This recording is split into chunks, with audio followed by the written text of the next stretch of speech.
Welcome everyone. We will start with this video.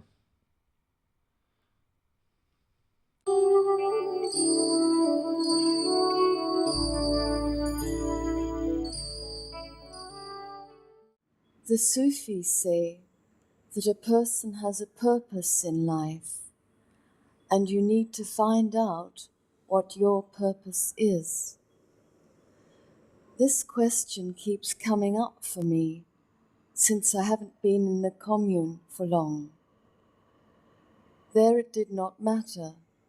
The important thing was to be with you. Does it matter what work I do? Please, could you talk about this?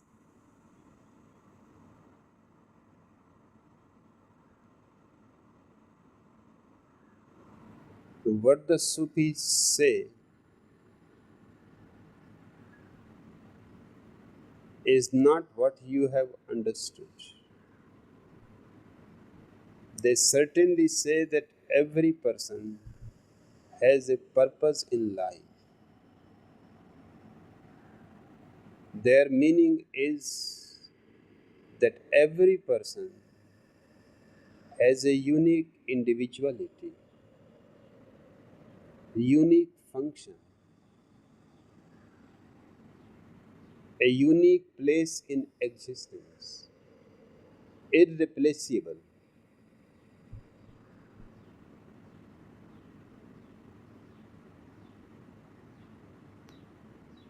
And they say, and you need to find out what that purpose is.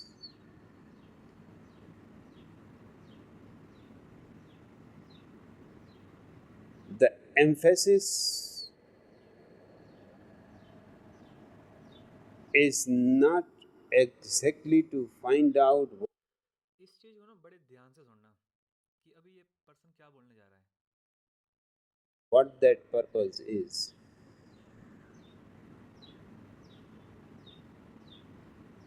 The emphasis is first to find out who are you. The moment you understand yourself, you will understand the purpose also without any effort. Understanding your unique individuality will give you an insight into your purpose in life. But you cannot find the purpose directly without finding yourself. The purpose is secondary, you are basic. Hence, I never say find out the purpose. I say know thyself, be thyself. These two sentences are enough for your whole life's philosophy. Everything else will follow on its own account.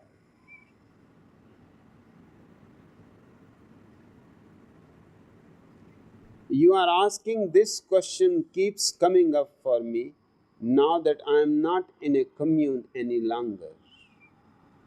There it did not matter, the important thing was to be with you. Does it matter what work I do? You are again getting confused. The purpose of your life is not the work that you do. You can do anything. अब इस particular line जो आगे बोलेगा ना, इसको भी बड़े ध्यान से सुनना.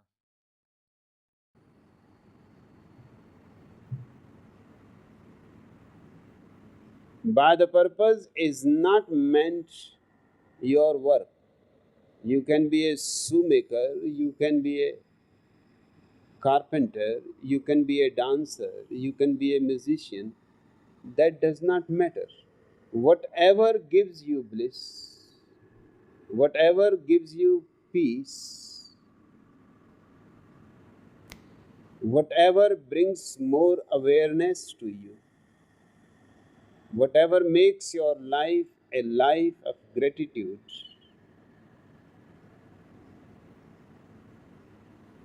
then any work will do.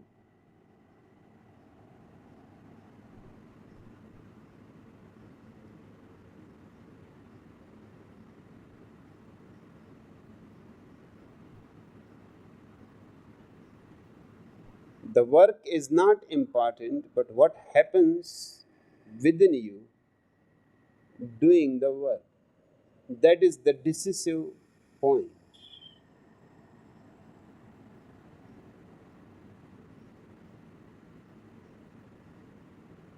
If it brings light in your being,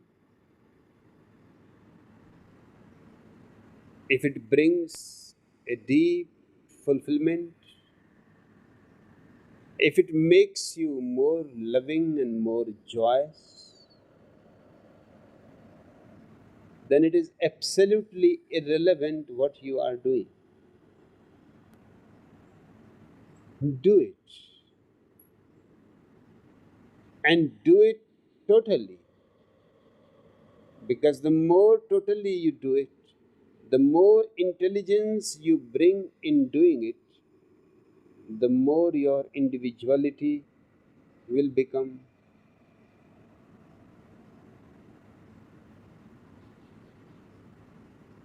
authentic, the more your potentiality will become actual, the more you will find you are coming closer to your destiny, to your home.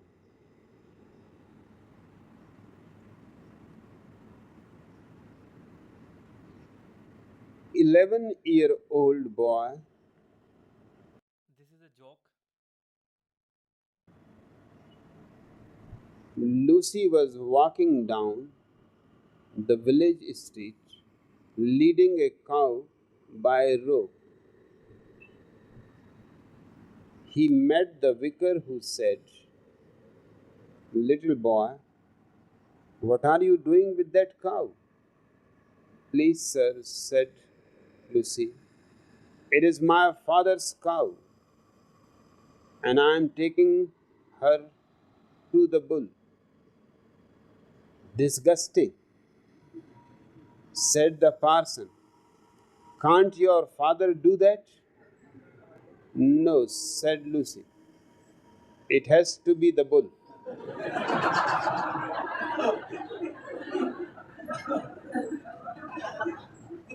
Everybody has his own purpose, that's right.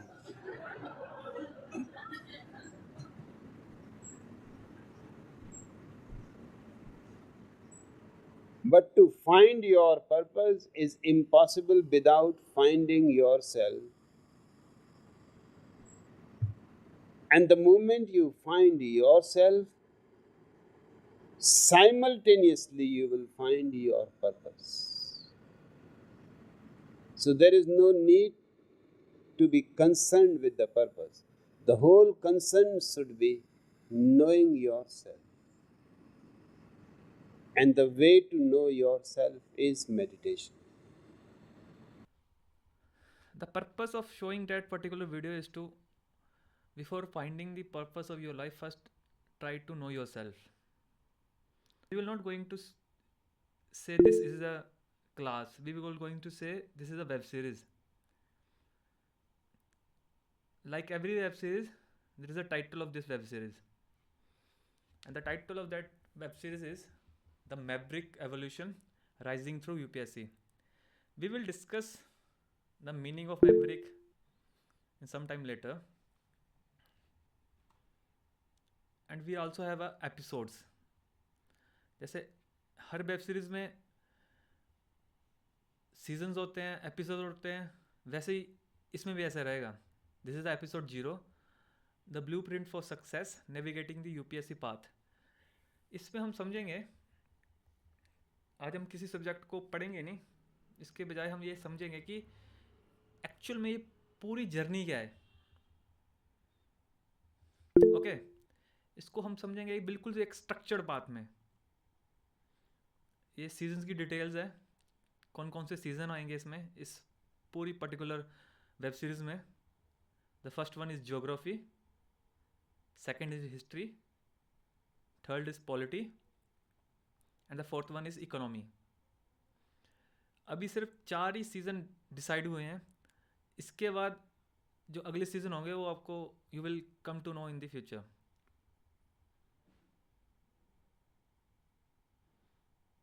So let's start our journey.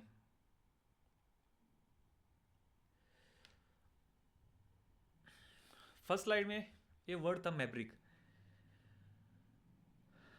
So anybody know what is the meaning of Maverick?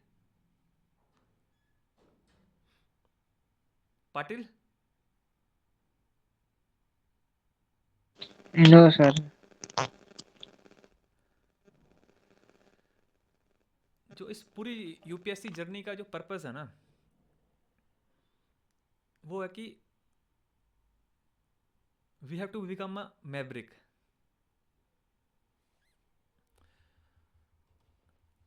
Be a maverick means to be an independent thinker, someone who doesn't conform to the norms or expectation of society and who follows their own path.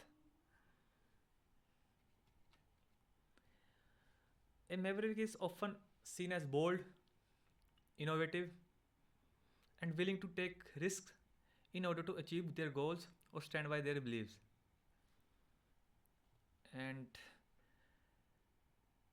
in short, they break away from conventional thinking and striving for originality and individuality.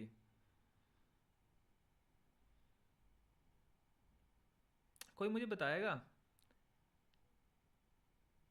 कि क्यों मैं ये particular concept लेके आया इस journey की start में? हमें क्यों बनना मैवरिक? जब आप यूपीएससी क्लियर करोगे, आईएएस, आईपीएस, आईएफएस की पोजीशन पे जाओगे, तो क्या जो इसमें जो कंडीशंस हैं वो रिक्वायर्ड है? सौरभ, क्या लगता है तुम्हें? हाँ सर, रिक्वायर्ड है। क्योंकि अगर हम सोच नहीं सकेंगे तो फिर सर काम कैसे करेंगे? सही बोला। So I think you got the concept.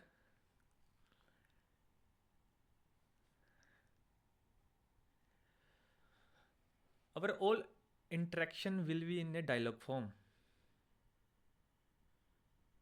What do you mean by a dialogue? दीपक, क्या लगता है तुम्हें, क्या होता है dialogue?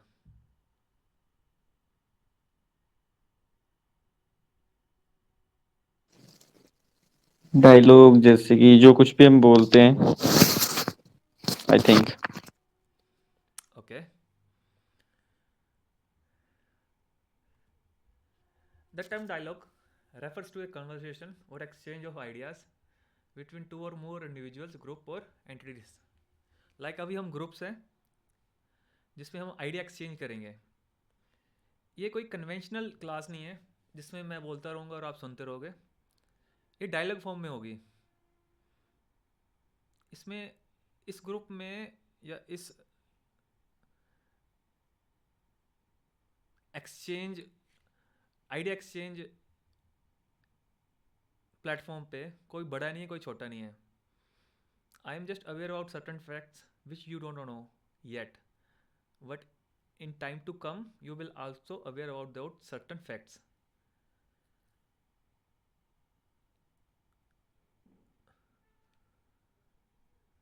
So take part in conversation, in dialogue.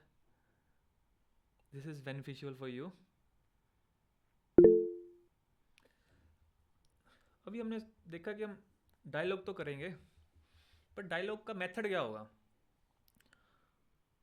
तो डायलॉग का मेथड होगा integrated perspective. But what do mean by integrated perspectives? A method to enhance the UPSC preparation where rational analysis meet reflective harmony. इन दोनों का मतलब क्या है? Rational analysis और reflective harmony का। Hrithik, What do you understand from this picture?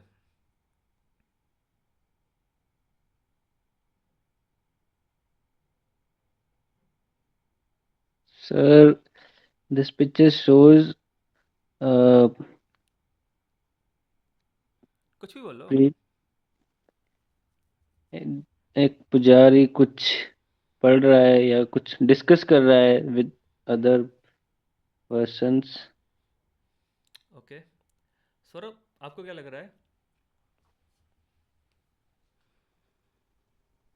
Sir वो depict कर रहे हैं कि एक तरह से इंफॉर्मेशन पढ़ के ट्रांसफर कर एक तरह से सामने वाले ले रहे हैं। Okay.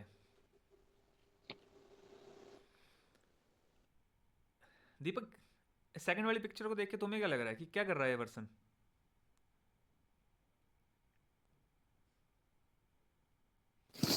I think he's watching the peoples who is going down. Okay. The meaning of these two pictures is, the first one is related to reflective harmony.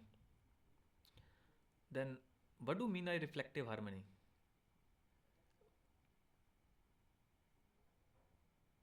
Why I marked it as a Eastern, and why I marked second picture as a critical inquiry or a Western?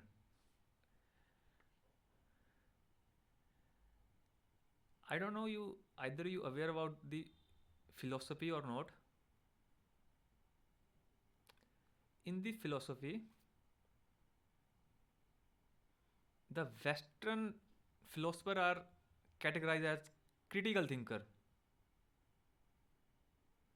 When I say Western, I means all the thinkers which are present in Europe, USA, this side. When I said Eastern, Eastern means Asia specific.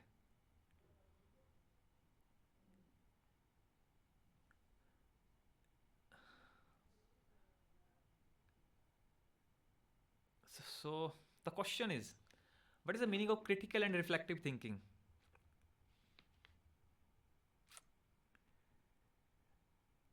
Saurabh, क्या लगता है?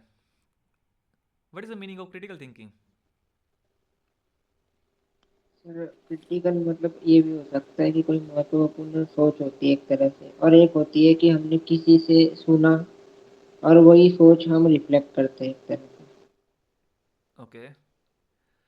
ये जो concept है ना, दो, critical and reflective thinking, ये आपकी जर्नी के ना बेस है. हम पूरी प्रेपरेशन इन्हीं दो फ्रेमवर्क से करेंगे, क्रिटिकल एंड रिफ्लेक्टिव थिंकिंग से. तो इसको नोट डाउन कर लो, क्रिटिकल एंड रिफ्लेक्टिव थिंकिंग, ये बहुत ही क्रूशियल है और बहुत ही इंपॉर्टेंट है, not only for UPSC journey but in your personal life also.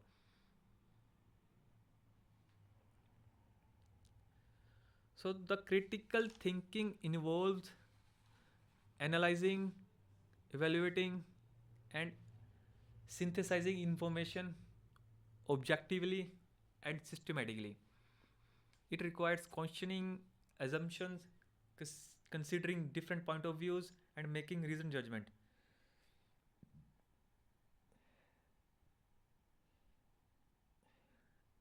दीपक, क्या समझ आया तो ये आपको ये डेफिनेशन देख के?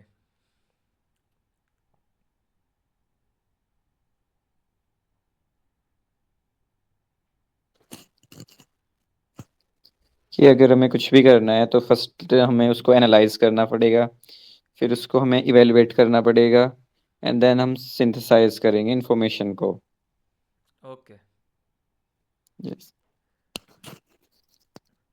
तो सभी को समझ आ गया ये इसका क्या मतलब है? अगर किसी का क्वेश्चन है तो पूछ सकता है. मैं तब तक आगे नहीं बढ़ूंगा जब तक ये बिल्कुल 100% आपको समझ ना आ जाए.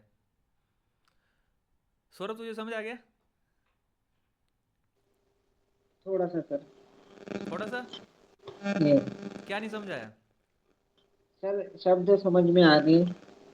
लेकिन जो व्यू पॉइंट लास्ट में कहा है, different view points and making result judgements. Okay, Deepak तुझे समझ आ गया सारा? Yes sir, done. So tell me what is the meaning of analysing? Analysing means अगर हम किसी चीज के बारे में किसी चीज को देख रहे हैं तो हम उसको एनालाइज करेंगे कि वो कैसी है, कैसी दिखती है, कैसे काम करती है। और I think that's it. Good, you are near about the right answer. So Saurabh, tell me, yes sir. what do you mean by analyzing? Analysing मेरे हिसाब से होता है जांच पड़ताल नहीं करना किसी चीज की, अगर कोई है तो उसके बारे में सोचना कि एनालाइज करना कि भैया ये क्या है, कैसे क्या है ये। Okay, Ritik, your observation? My observation about analyzing is to analyze the thing, like uh, analyzing about a specific thing, what is that thing, their function, their parts. Okay, Yes. to analyze means to examine something in detail to understand its structure. मैं आपको एक scenario देता हूँ। मान लो कि हमें एक mobile phone खरीदना है। जब हम मोबाइल फ़ोन खरीदेंगे ना, तो सबसे पहले हम उसको एनालाइज करेंगे। You break down the option by comparing their features. आप उसका कैमरे को एग्जामिन करोगे, उसकी बैटरी लाइफ को देखोगे, स्टोरेज को देखोगे, प्राइस को देखोगे, ब्रांड रेपुटेशन को देखोगे। What is this all? What are you doing why examining these things? You are doing analyzing.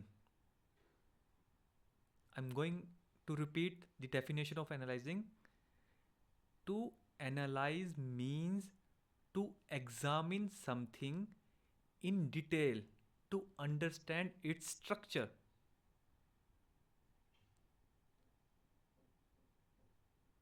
That's why we examine the camera quality, brand reputation, their price, their battery life.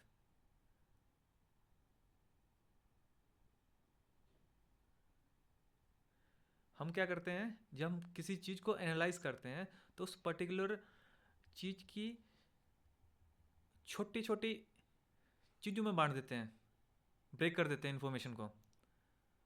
Camera की information आ गई, battery की information आ गई, उसकी brand reputation आ गई, उसकी price आ गई। Okay, and the second word is evaluating. तो sir, what is the meaning of evaluating, और इन शॉर्ट इवेल्युएट? इवैल्यूएशन करना मतलब सर ऐसे होता है कि समझिए मैं कोई एग्जाम दे रहा हूँ या फिर कोई मुझे मेरे गुण के हिसाब से तोल मोल कर रहा है इस तरह से कि मैं इतने इतने टाइम तक को बोल सकता हूँ, तो वो मेरा इवैल्यूएशन हो गया। समझिए मैं 5 मिनट बोल सकता हूँ तो मेरा इवैल्यूएशन हो गया वो एक तरह से। ओके,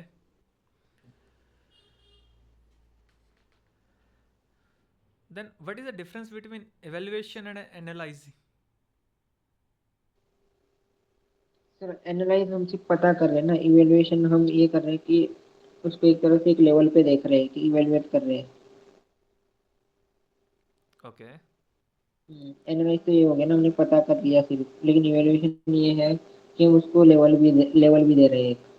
अगर आपको इवेल्युएट और एनालाइज को डिफाइन करना हो तो कौन सा डिफरेंस बताओगे आप, कि एनालाइज में ये डिफरेंस होता है और इवेल्युएट में ये डिफरेंस होता है? सर मैं तो यही बताऊंगा जो अभी बताया, इवैल्यूएशन इवैल्यूएशन मतलब वो लेवल में फर्क होगा, लेवलिंग कर देंगे हम उसकी एक तरह से। ओके और एनालाइज में हम मतलब हम उसके बारे में पता करेंगे। Okay Yes. Evaluate means to assess or judge the value, quality, effectiveness or significance of something based upon specific criteria. Analysing में हम क्या कर रहे थे, उस पर्टिकुलर चीज को समझने की कोशिश कर रहे थे, to understand, to grasp the structure of that particular thing. What evaluating comes after analyzing. Okay, in the evaluation we judge. For example,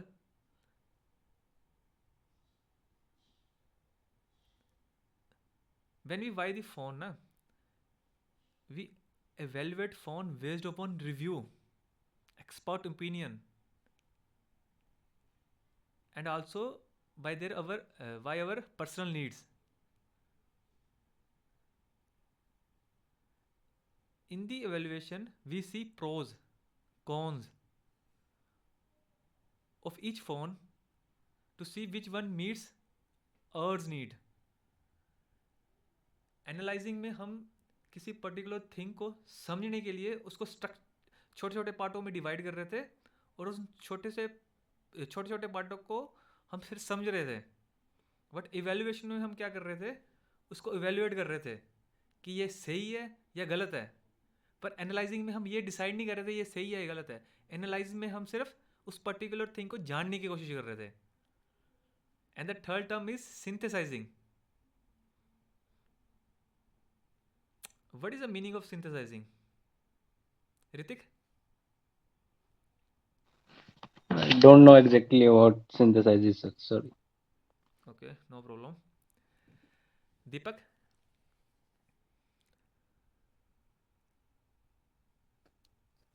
synthesise means मुझे एक मिनट एक बात बताओ. एनालाइजिंग और वैल्यूएट का पता लग गया ना, हाँ जी. पूरे क्लैरिटी आ गई ना. यस. एनालाइज एनालाइज में क्या करेंगे हम? To examine a एक specific एक thing. एक मिनट एक मिनट एक मिनट, जिससे पूछा गया वही बोलेगा.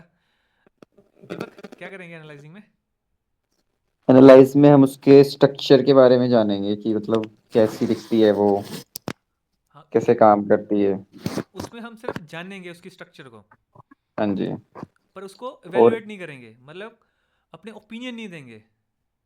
हाँ जी. और एवेल्युएशन में हम अपना ओपिनियन देंगे कि ये सही है या गलत है. और सिंथेसाइजिंग में हम क्या करेंगे फिर?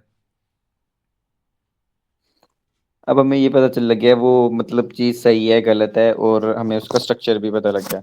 अब हम्म. हम उससे इंफॉर्मेशन को सिंथेसाइज करेंगे, मतलब बनाएंगे एक तरह से इंफॉर्मेशन.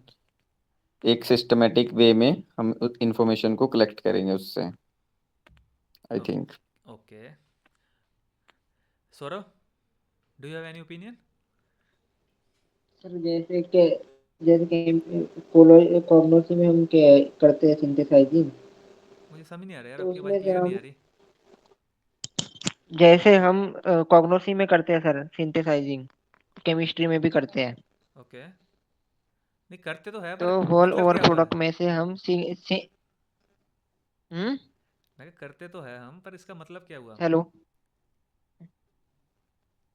हाँ मतलब ये बता रहा हूँ सर कि सारे हमारे पास में 5 कंपोनेंट्स है, उसमें से हम सिंगल सिंगल कंपोनेंट अलग करते हैं, सिंथेसाइज मतलब आइसोलेट करते हैं एक तरह से। ओके. तो सिंथेसाइजिंग का मतलब ये भी है कि हमारे पास ग्रुप है तो उससे सिंगल को आइडेंटिफाई करके आइसोलेट करना हमारे हिसाब से।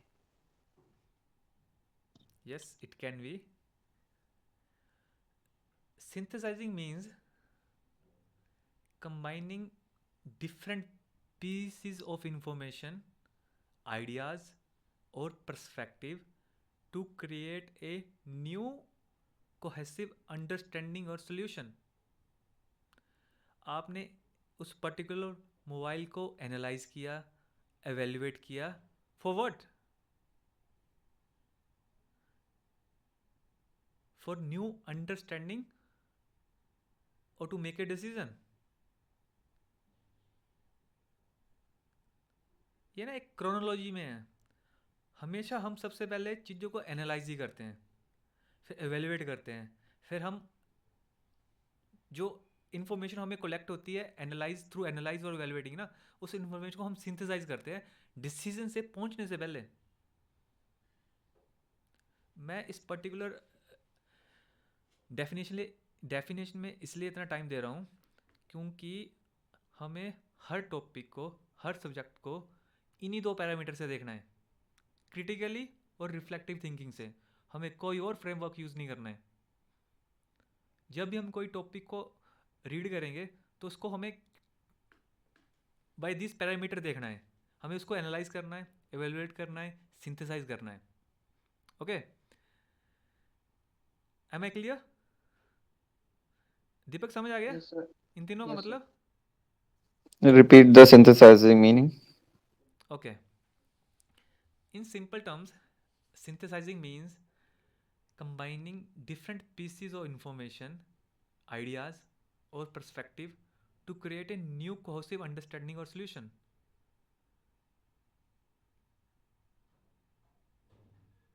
आपने एनालाइजिंग करके कुछ इन्फॉर्मेशन कलेक्ट की, एवेल्युएट करके कुछ इन्फॉर्मेशन कलेक्ट की, उन दोनों को मिक्स कर दिया एक सोल्यूशन तक पहुंचने के लिए या फिर एक बेटर अंडरस्टैंडिंग के लिए।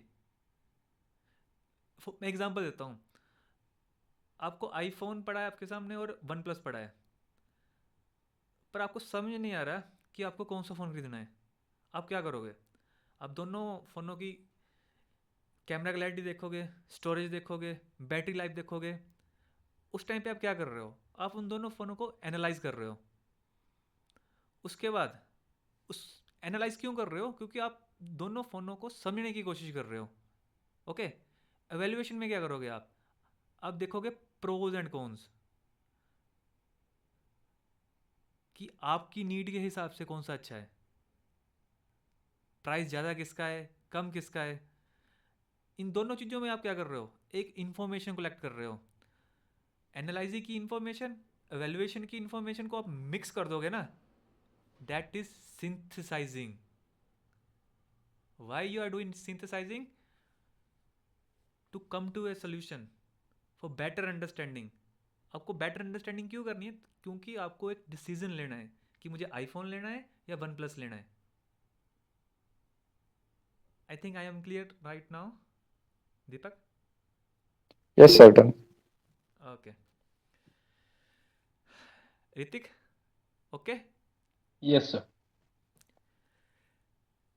जैसे आगे मान लो कि आगे अगर मैं नेक्स्ट टॉपिक पे जा रहा हूँ और आपका पिछला टॉपिक क्लियर नहीं है ना, तो मुझे बीच में एकदम रोक दो कि sir I have an doubt about this particular topic, please clear it.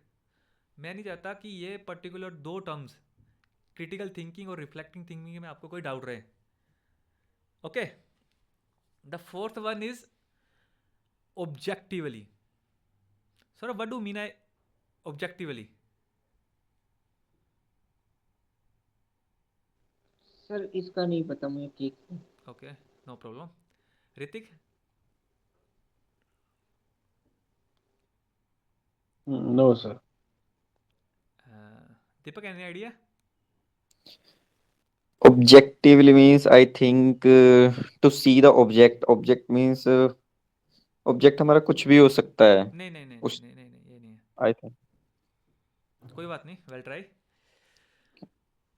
When I से ऑब्जेक्टिवली ना, it means approaching something without personal biases, without biases, without emotions or preconceived notions. It involves focusing on facts, evidence, and logical reasoning rather than letting personal feeling, preferences, or external pressure influence your judgments. जब भी हम ये term किसी के साथ लग जाएगी ना, objectively, it means you have to take decision based upon facts rather than your personal feelings. जब आप उन दो फ़ोनों को कंपेयर कर रहे थे ना, आईफोन को और वन प्लस को, आप फीलिंग के बेस पे कंपेयर नहीं कर रहे थे, आप फैक्ट्स के बेस पे कंपेयर कर रहे थे. And what are those facts? Camera quality is a fact, battery life is a fact, software is a fact, price is a fact, colour is a fact, brand reputation is a fact. आप ऐसा थोड़ी ना बोलोगे यार कि उस particular दोस्त ने ये फ़ोन लिया है तो मैं ये फ़ोन खरीद रहा हूँ. Is it objectively you are buying that particular phone? No, you are buying based upon your emotions. Because आपके फ्रेंड ने खरीदा तो आप भी खरीद रहे हो. That is not a objectively buying, that is a emotionally buying. Am I clear Saurabh? Yes sir. अगर आपको समझाना हो किसी को कि what do means by objectively, आप कैसे समझाओगे?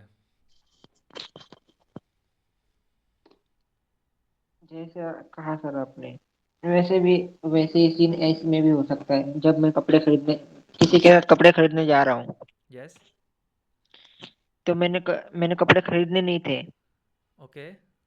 लेकिन मेरा दोस्त खरीद रहा है इसलिए उसके साथ खरीद लिया. हाँ, इट मीन्स जो ये आपने डिसीजन लिया, hmm. That decision not comes from the facts.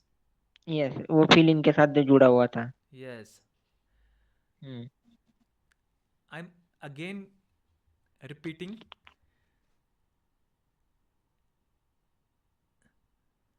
when I say objectively, I mean approaching something without personal biases, emotions, or preconceived notions.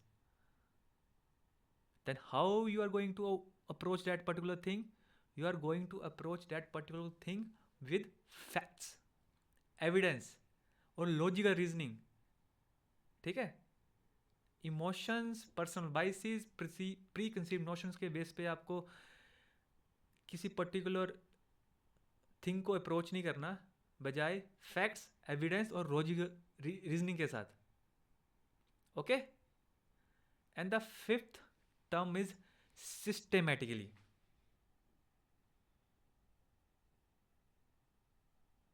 We will discuss this term systematically in the next slide in detail. The first one is critical thinking. Hrithik समझ आ गया ना? What do I mean by critical thinking? Yes, sir. कुछ doubt? No, sir. Okay. Deepak? Yes, sir, I understand. अगर तीनों में से आपको ना इसमें डाउट है ना तो अभी पूछ लो, क्योंकि ये बेसिक है हमारा जर्नी का पूरा. अगर इसमें डाउट रहेगा तो दिक्कत आएगी हमें आगे. मैं सच बोल रहा हूँ कि यार अगर मुझे, जब मैंने प्रिपरेशन शुरू की थी ना, अगर मुझे किसी ने बताया होता ना कि स्टार्टिंग ऑफ प्रिपरेशन आपको चीज़ों को कैसे स्टार्ट करना है, तो मे बी मैं आज आपको यहाँ पे आपके सामने बैठा ना होता.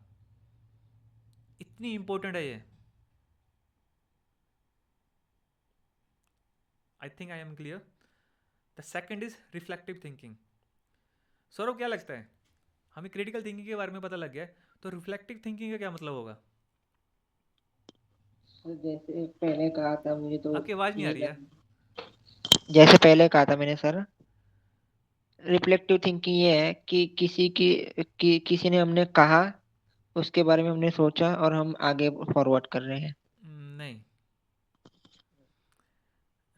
But good try. Hrithik? So reflective thinking is thinking based on other ideas, or we can say, नहीं, uh, बट गुड ट्राई. दीपक?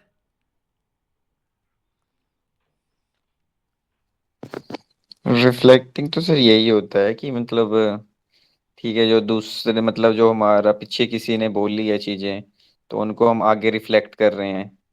उनके आइडियाज को, उनकी जो भी उन्होंने स्टडी की है, उनको आगे हम रिफ्लेक्ट कर रहे हैं, दूसरे को पास कर रहे हैं, आई थिंक। नहीं, I will show you.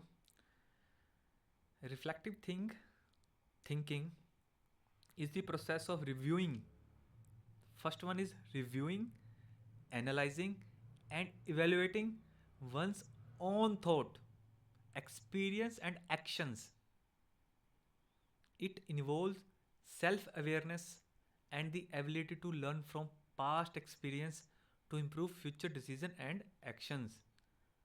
We know what is the meaning of analyzing, we know what is the meaning of evaluating, and we also know the meaning of reviewing. Just review the facts or information is called reviewing.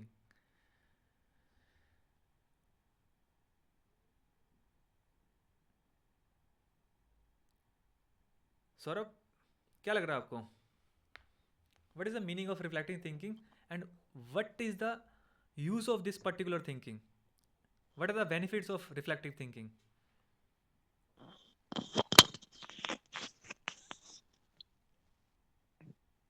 जैसे मैं ये पढ़ रहा हूँ, reflective thinking process of reviewing analysing वो सब on thought, मतलब मैं अपनी सोच बता रहा हूँ अपने एक्शन के जरिए।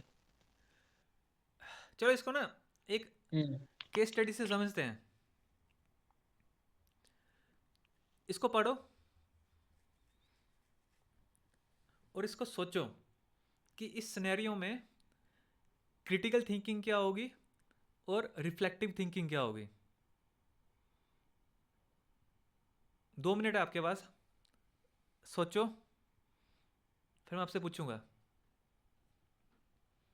क्योंकि आप दोनों क्रिटिकल थिंकिंग और रिफ्लेक्टिव थिंकिंग को समझेंगे ना, तो सोचो इसमें क्रिटिकल थिंकिंग क्या होगी और रिफ्लेक्टिव थिंकिंग क्या होगी।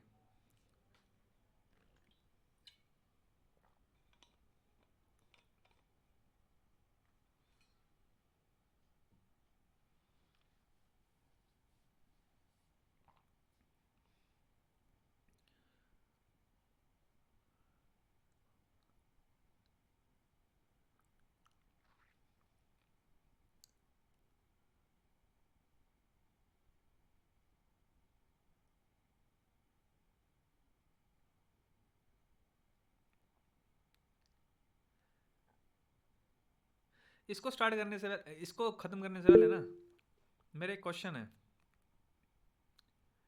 ऋतिक। Yes, sir. हमने ना काफी बार एक वर्ड यूज किया, फैक्ट। हमने काफी बार सुना होगा ये वर्ड फैक्ट, पर एक्चुअल में इसका मतलब क्या होता है फैक्ट का?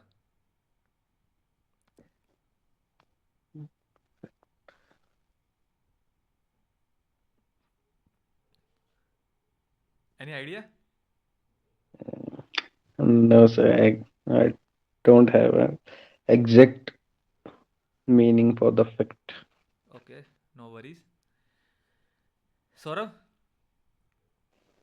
No sir. Deepak? Sir, I don't know the definition, but I know what is the fact. Fact is, I will give you example. Okay, Hmm,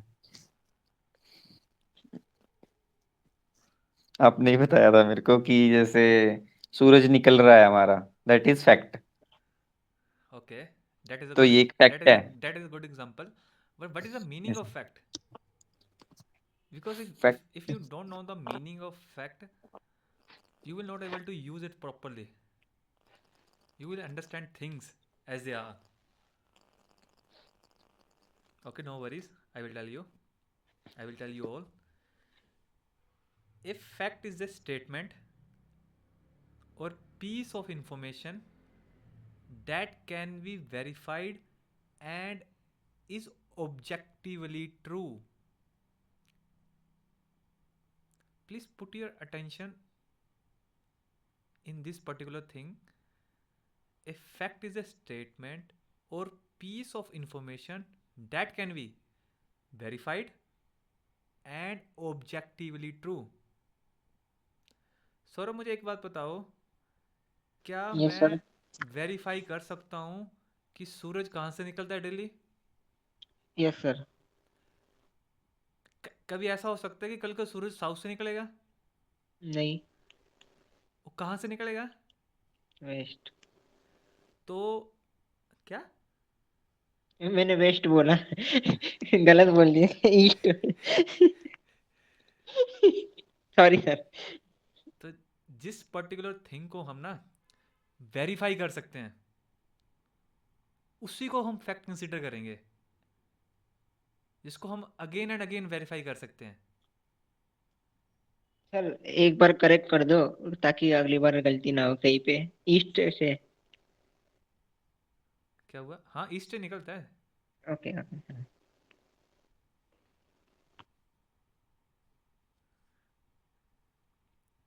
fact पता लग गया ना क्या होता है? Yes sir. जिसको हम वेरीफाई कर सकते हैं और वो ऑब्जेक्टिवली ट्रू होता है। जैसे अर्थ रोटेट करती है, चाहे मैं अमेरिका में चले जाऊं, चाहे इंडिया में हूं, चाहे चाइना में, चाहे जापान में, अर्थ रोटेट ही करेगी।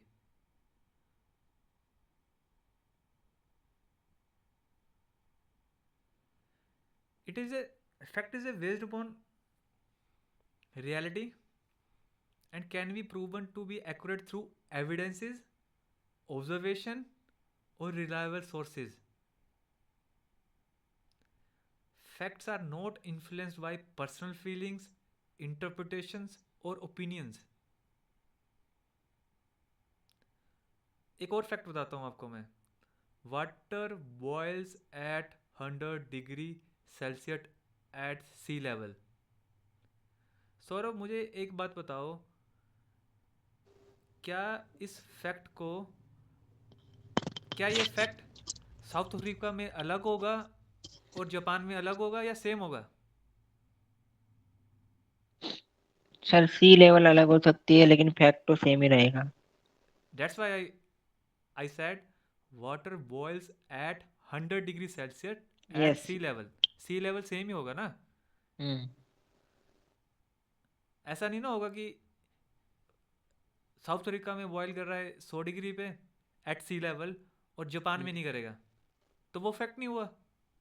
हाँ। जिस पर्टिकुलर चीज़ को हम वेरीफाई नहीं कर सकते और वो ऑब्जेक्टिवली ट्रू ना हो, और ऑब्जेक्टिवली का मतलब क्या होता है वो हमने थोड़ी देर पहले डिस्कस किया। When you approach yes sir. Something personal personal basis पे नहीं करना है, फैक्ट बेस्ड ऑन फैक्ट करना है। एविडेंस के बेस पे, एविडेंस के बेस पे। लॉजिकल रीजनिंग के बेस पे, और ऑब्जर्वेशन के बेस पे। जब हम +1 +2 में थे ना, तो हम एक्सपेरिमेंट करते थे, तो उस एक्सपेरिमेंट को हम नोट भी करते थे ना, और जो हमने नोट किया ना उसको जो रिकॉर्ड किया, that is the evidence. Okay, so Hrithik, tell me about this case study. What do you think, इसमें क्रिटिकल थिंकिंग क्या है और रिफ्लेक्टिव थिंकिंग क्या है? सर अगर रिफ्लेक्टिव थिंक। अगर आप अपने आप को इमेजिन करो कि आप वो मैनेजर हो, तो आप क्रिटिकल यस थिंकिंग कैसे करते हो और रिफ्लेक्टिव थिंकिंग कैसे करते? Sir, there is a question. मेरे को ये बताना है कि जो ये सेंटेंस है इसमें क्रिटिकल थिंकिंग क्या है और रिफ्लेक्टिव थिंकिंग क्या है, कि मेरे को अपनी क्रिटिकल और रिफ्लेक्टिव थिंकिंग बतानी है। Imagine you are a manager in a company. Yes sir. You notice a dip in the team productivity. Yes. Then what you can do? You know the concept of critical thinking and reflective thinking. Then what you can do? First, if I will do critical thinking, then I will analyze where their time goes, why they are not doing their work properly. Okay. Then I think, यार, uh, जब आप critical thinking को approach कर रहे हो ना, hmm, तो आपके पास 3 चीज़ें हैं। कौन कौन सी yes, है? analyzing, evaluating, and synthesizing और कैसे करना है उन तीनों चीज़ों को? objectively, and systematically. ओके, तो आप क्या एनालाइज करोगे उसमें? कि काम क्यों नहीं हो रहा है। हाँ, और काम होने का एक ही फैक्टर होगा या काफ़ी सारे फैक्टर होंगे? काम होने का तो एक ही फैक्टर हो, बट नहीं ना नहीं, काम होने ना के होने काफी। का मतलब कि हाँ। प्रोडक्टिविटी डिप होने के। हाँ, कई सारे फैक्टर्स तो हो वो सकते हैं। सारे फैक्टर क्या हुए? हाँ। जब आप उस फैक्टर को देख रहे हो तो क्या कर रहे हो? एनालाइज कर रहे हो। एनालाइज। एनालाइज। और कौन सा फैक्टर प्रोडक्टिविटी डिप का कारण हो सकता है, रीजन हो सकता है?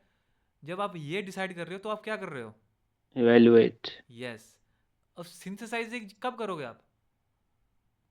आपने 6 फैक्टर आपके पास, आपने देख लिया 3 फैक्टर डिप का कारण बन रहे और 3 नहीं बन रहे। ये दोनों चीज़ें आप क्यों कर रहे हो? जब आप दोनों चीज़ों को मिक्स कर दोगे ना, तो आप सिंथेसाइज कर दिया आपने, क्योंकि आपको डिसीजन लेना है, क्रिटिकल डिसीजन लेना है आपको। सौरभ, इस ये केस सब में रिफ्लेक्टिव थिंकिंग क्या होगी? रिफ्लेक्टिव थिंकिंग होगी कि काम क्यों नहीं हो रहा।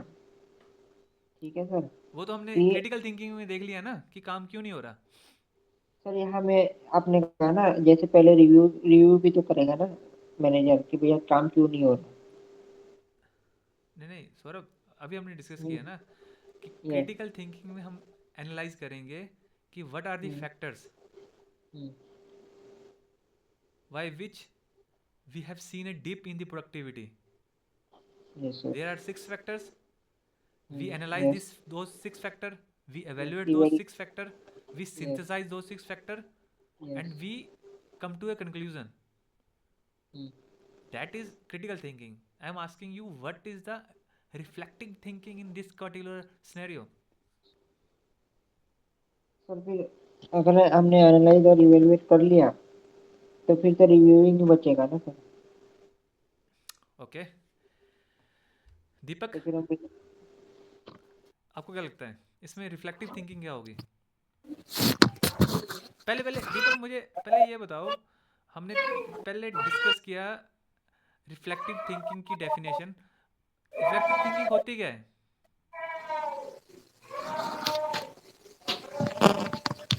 रिफ्लेक्टिव थिंकिंग की हमने जो भी पहले सबसे पहले हमने रिव्यू किया किसी चीज को। एक मिनट रुको, एक मिनट रुको, एक मिनट रुको, मैं आपको दोबारा से डेफिनेशन बताता हूँ।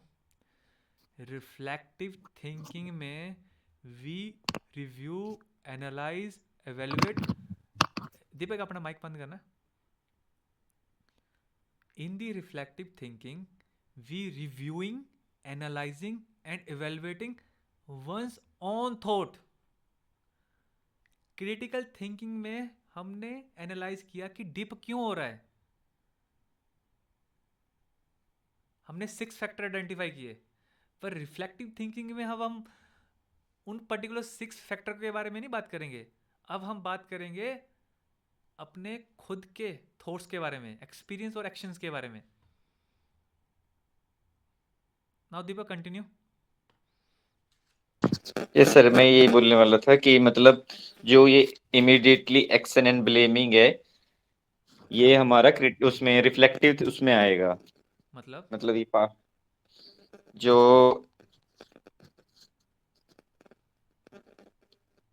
Okay, no worries.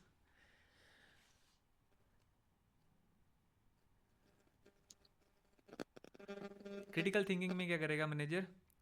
The manager first evaluate the situation from multiple perspectives. They ask, is there something influence productivity beyond the team control?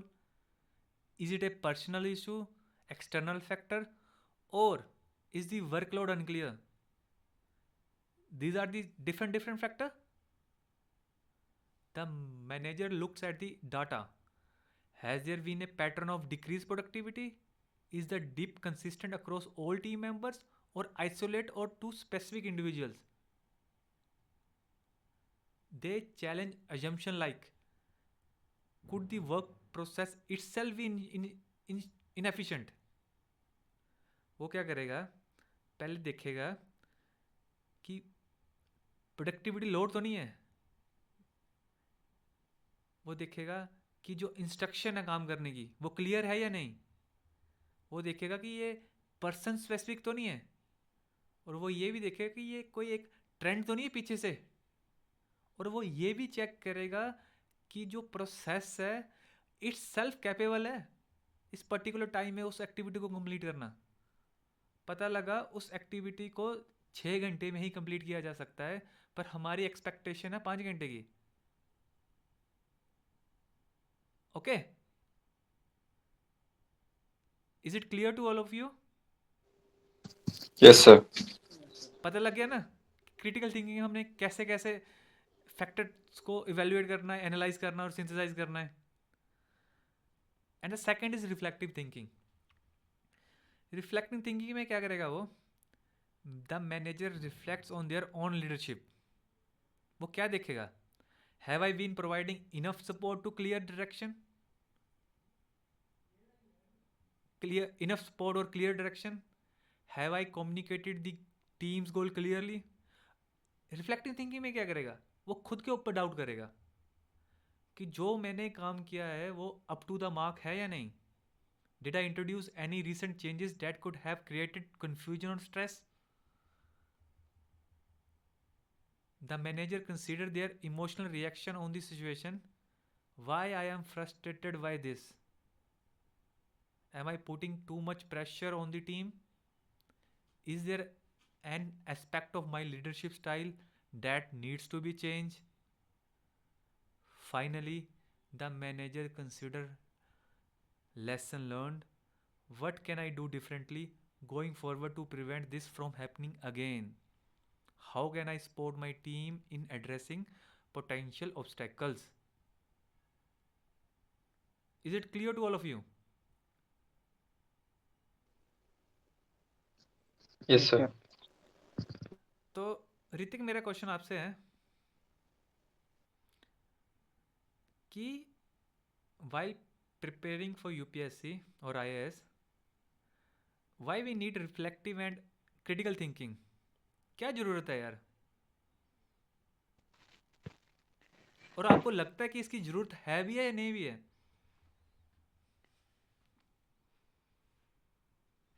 Sir, critical और रिफ्लेक्टिव थिंकिंग की हमें नीड है। जैसे कि हमने फर्स्ट स्लाइड में देखा था कि हमें अपना पर्पस क्या है उसको पता करने के लिए पहले हमें खुद को अंडरस्टैंड करना जरूरी नहीं है। नहीं Hrithik, yes. My question is, मान लो कि 1 साल के बाद आप IAS ऑफिसर सेलेक्ट हो जाते हो, आप पोस्टेड हो जाते हो एक डिस्ट्रिक्ट में। Yes sir. Consider yourself as a IAS officer and tell me, do you require reflective or critical thinking, or you can stay on conventional thinking? No sir, I will require critical thinking as well as reflective thinking, क्योंकि Why? अगर हमारे सामने sir कोई problem आएगी तो उस पे हमने कैसे रिएक्ट करना है, तो उससे पहले हमें सोचना पड़ेगा। Yes. तो अगर हम क्रिटिकल थिंकिंग करेंगे, क्रिटिकल थिंकिंग जरूरी है क्योंकि वो ऑब्जेक्टिव थिंकिंग है। तो वो critical thinking based only on facts. Yes. मैं आपको एक और एग्जांपल देता हूँ। हमारे आसपास हमने ना रोड देखे होंगे अपने ना, national highway, state highway, village highway, not village highway, village road. तो कोई रोड बहुत अच्छे होते हैं, कोई रोड बड़े ख़राब होते हैं। तो आपको क्या लगता है कि अगर मुझे उस पर्टिकुलर रोड का इंफ्रास्ट्रक्चर को इम्प्रूव करना है, तो क्या मैं कन्वेंशनल थिंकिंग से कुछ बड़ा इम्पैक्ट कर सकता हूँ, उस इंफ्रास्ट्रक्चर को इम्प्रूव कर सकता हूँ? क्योंकि काफ़ी सारे चैलेंजेस होंगे उस इंफ्रास्ट्रक्चर को इम्प्रूव करने के लिए। मेरे पास रिसोर्स कंस्ट्रेंट भी हो सकता है और काफ़ी सारी चीज़ें हो सकती हैं। दीपक, आपको क्या लगता है, do we need the reflective और critical thinking while serving as yes sir, an we need. IAS officer? Then why? Sir जैसे आप बोल रहे हो कि मतलब हम जैसे कोई रोड है जो जो उसको जो जो हमने जो जो बनाना है। जो एग्जांपल मैंने दे दी ना, वो नहीं दोबारा से देनी है। नहीं, मैं उस पे मतलब आपको बता रहा हूँ कि कैसे मतलब वो है कि हमें नीड है उसकी। कोई और एग्जांपल? तो कोई और एग्जाम्पल, मतलब अगर हम हमारे पास फैक्ट नहीं होगे, हम किसी को भी ऐसे कन्वेंस करेंगे तो ऐसे तो मतलब सर हमारा मतलब पॉसिबल नहीं होगी ना चीजें। बट अगर हमारे पास कोई फैक्ट है हमारे पास, हाँ ये चीज ऐसे नहीं ऐसे होनी चाहिए, तो उससे हम किसी को भी कन्वेंस कर सकते हैं। हमारे पास एविडेंस है उस चीज के लिए, तो I think it should be. Okay, Saurabh, what is the जी usefulness of sir. these two type of thinking while serving as IAS officer? Sir critical thinking में जब कुछ गलत हो रहा है हम्म। तो हम सोचेंगे कि यहाँ गलत क्या हो रहा है, ये क्या है कॉजेज एंड ऑल। जब और रिफ्लेक्टिव में है ना, कि अगर समझिए हमारे सामने प्रॉब्लम आ रही है, तो उसमें मेरा कितना ठीक है। रोल है? कहीं वो प्रॉब्लम मेरे कारण तो नहीं आ रही? हाँ, वो रिफ्लेक्टिव हुई ना सर। यस। हाँ, वही बता रहा हूँ। क्रिटिकल थिंकिंग में देखो, जब आप आईएएस ऑफिसर बन जाओगे ना, तो आपके सामने एक प्रॉब्लम नहीं आएगी, हजारों लाखों प्रॉब्लम्स आएगी। तो उस प्रॉब्लम को सॉल्व कैसे करना है? जब आपको यही नहीं पता होगा कि फैक्ट्स क्या होते हैं, मैं एविडेंस क्या होते हैं, मैं फैक्ट्स के बेस पे डिसीजन कैसे लूँ, तो कैसे सॉल्व करेंगे प्रॉब्लम्स को यार हम? सॉल्व ऐसा हो सकता है कि हम अकेले क्रिटिकल थिंकिंग से सोचे पर हम रिफ्लेक्टिव थिंकिंग से ना सोचे तो काम बन जाएगा? नहीं सर, दोनों की जरूरत होगी। रिफ्लेक्टिंग क्यों रिक्वायर्ड है? क्योंकि सर आपको खुद को भी तो इवेल्युएट करना कि आप अगर कोई जवाब दे रहे हो तो उसका कोई मीनिंग भी बन रहा है या फिर वो मीनिंगलेस है। यस। हाँ, क्योंकि सर अभी मैंने जैसे बोल दिया कि मैं कल कुछ कर दूंगा, उसके लिए मुझे खुद को इवेलुएट भी तो करना पड़ेगा कि हाँ मैं ये सही बोल रहा हूँ। उसके लिए रिफ्लेक्टिव थिंकिंग लगेगी। Yes. Now you all aware about this particular two thinking, critical and reflective thinking.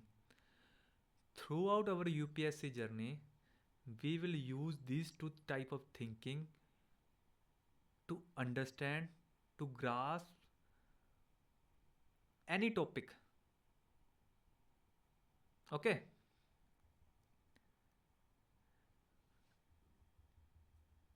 Now the question is, हमने डिस्कस किया था ना कि हमारी all interaction will be in a dialogue form. So Hrithik, tell me, क्यों करनी है हमें डायलॉग फॉर्म में इंट्रैक्शन? मैं डायरेक्ट ऐसे भी कर सकता हूँ कि मैं स्लाइड पे आऊँगा और आपको बताऊँगा और चला जाऊँगा, पर हमें डायलॉग फॉर्म में ही क्यों इंट्रैक्शन करनी है? सर डायलॉग फॉर्म में अगर हम इंटरेक्शन करेंगे तो जैसे हम आइडियाज एक्सचेंज करेंगे, आई थिंक उससे हमारे ऊपर कोई भी हमारा कॉन्सेप्ट है वो ज़्यादा क्लियर होगा, क्योंकि हमारे आइडियाज जब तक हम किसी चीज़ के बारे में सोचेंगे नहीं, अपना मतलब दिमाग से नहीं सोचेंगे, मेरे को नहीं लगता कि वो ज़्यादा क्लियर हो पाएगी। Okay, good try. ये बात ना हमेशा ध्यान रखना ना, इस स्लाइड में जो भी कुछ है ना, वो यूपीएससी से और आईएएस से या यूपीएससी कोई भी सर्विसेज से डायरेक्टली और इनडायरेक्टली लिंक है। मुझे एक बात बताओ, जब आप ऑफिसर बन जाओगे तो ऐसा होगा कि आप कमरे में बैठ के अकेले डिसीजन ले लोगे, या फिर आपको लोगों के बीच में जाना पड़ेगा? अगर कोई मिनिस्ट्री एक लॉ इंट्रोड्यूस करती है तो आपको लोगों के बीच में जाके उसको भरोसे में भी लेना है ना जनता को, उसके प्रोज कॉन्स बताने पड़ेंगे, लॉ एंड ऑर्डर मेंटेन करना पड़ेगा। वो कैसे करोगे आप? फोन से करोगे या लोगों के बीच में जाओगे? सौरभ,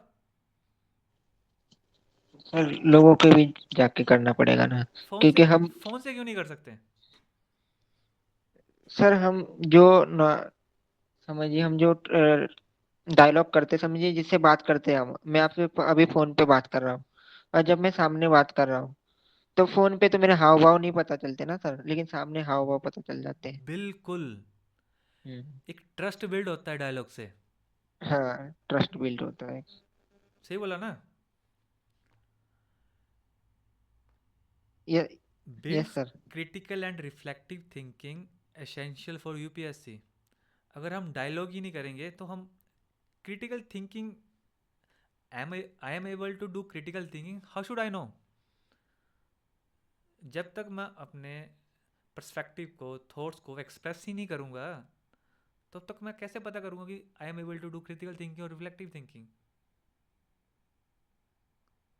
एक्सप्रेस कैसे करूँगा? Through dialogue. You have certain point of view, I have certain point of view, we will discuss. Encourage ethical clarity and multi-dimensional understanding.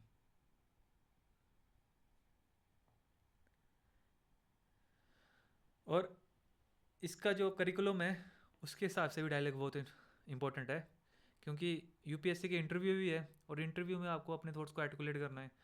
तो अगर हम अभी से डायलॉग करना शुरू करोगे तभी तो हम जाके इंटरव्यू में जाके अपने थॉट्स को एक्सप्रेस कर पाएंगे ना।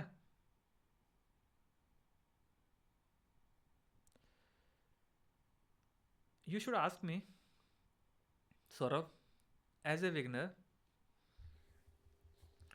how should I approach this UPSC CSC exam? Ritik, what is your understanding about UPSC CSC exam? According to me, UPSC CSC exam क्या contains स्ट्रक्चर है पूरी एग्जाम का? Do you have any idea? yeah, it has preliminary pre-exams, then mains, then interview. Okay, अभी तो इतना ही पता है sir. As a beginner you should understand the UPSC exam structure. इसको नोट कर लो कि हमें, देखो अभी हम कहाँ पहुँच गए हैं कि ये जो यूपीएससी सीएससी का एग्ज़ाम है ना, इसको हमें अप्रोच कैसे करना है।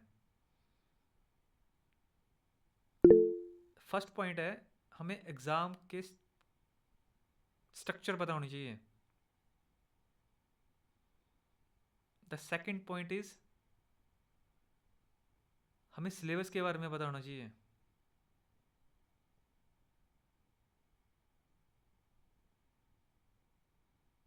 Third one is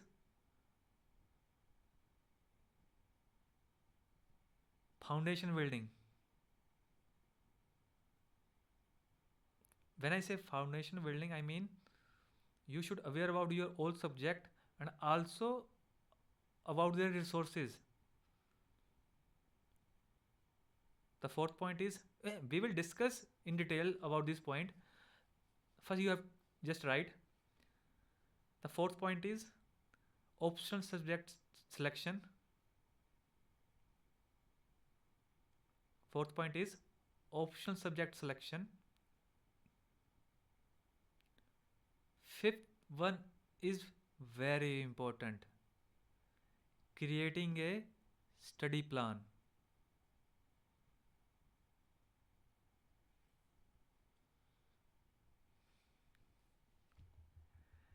Sixth is current affair.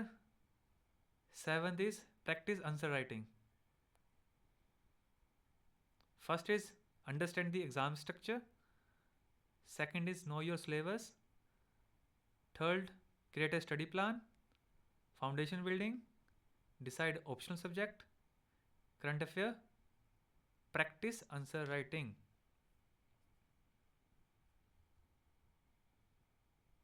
Revision. Mock test and PYQ. As a beginner, you should approach this exam like this.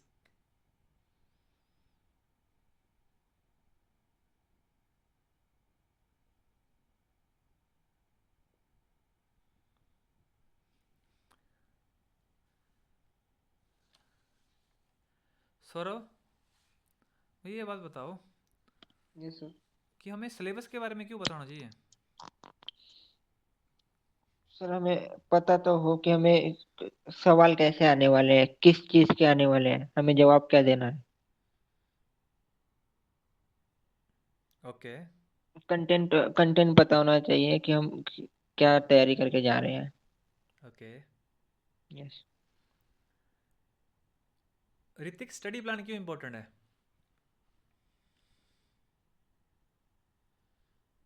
Sir, study plan important है क्योंकि अगर हमारे पास कोई प्लानिंग नहीं होगी, हम कुछ भी, आज हम जियोग्राफी पढ़ रहे हैं, कल हम पॉलिटी पढ़ रहे हैं, अगर हमारे पास हम कुछ प्लानिंग से नहीं पढ़ेंगे तो सब मिक्सअप हो जाएगा, फिर उसका कोई कंक्लूजन नहीं निकलेगा।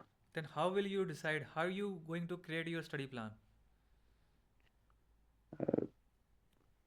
Sir, I will continue separately. जैसे मैं पहले जियोग्राफी करूंगा या पॉलिटी करूंगा या हिस्ट्री करूंगा, ओके ताकि सब कुछ मिक्स ना हो, फिर एट एंड कंक्लूजन कुछ तो निकले। ओके दीपक, आंसर राइटिंग क्यों इम्पोर्टेंट है?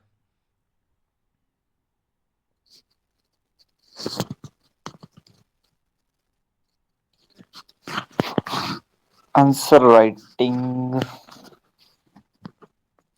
क्यों यार important थोड़ी है? देर पहले ना मैंने आपको ना एक फ्रेमवर्क बताया था.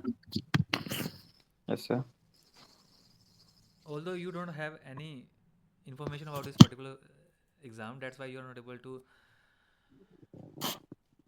put that framework here.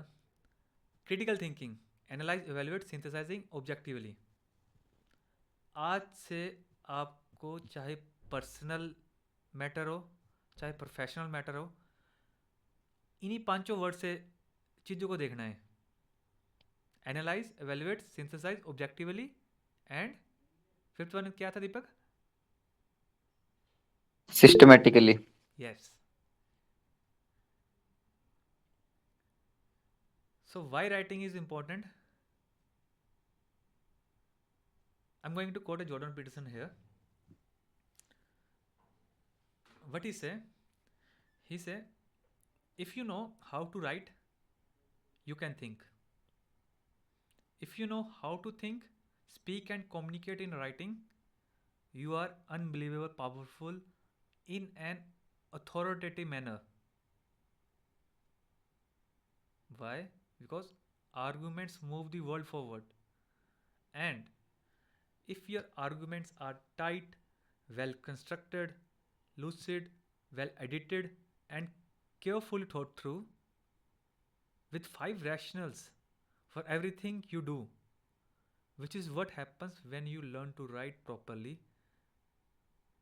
then you are like a force of nature. No one can take you down. End of quote. ये बात कितनी इंपॉर्टेंट है? राइटिंग का मतलब सिर्फ सीखना नहीं है. जब आप लिख रहे होते हो ना कुछ भी, तब आप अपने सोचने की प्रोसेस को ऑर्गेनाइज कर रहे होते हो. आई रिपीट, आप लिख भी सकते हो इसको. जब हम लिख रहे होते हो ना, तब हम अपने सोचने की प्रोसेस को ऑर्गेनाइज कर रहे होते हैं. हम सोच के कभी भी चीज़ों को ऑर्गेनाइज नहीं कर सकते. There are many few peoples who have that kind of ability. हम ऑर्गेनाइज लिख के ही कर सकते हैं.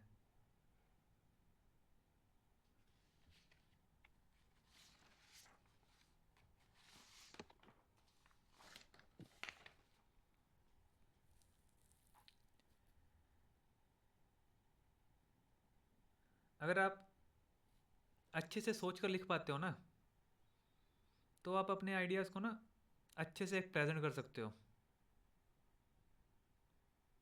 और जब आप अपने आइडियाज़ अच्छे से तरीके से प्रेजेंट कर पाते हो, तब आप दूसरों को ना इन्फ्लुएंस कर सकते हो.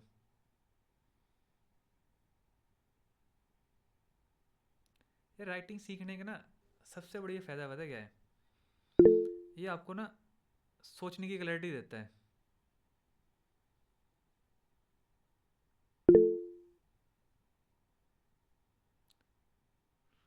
पर you should ask one question,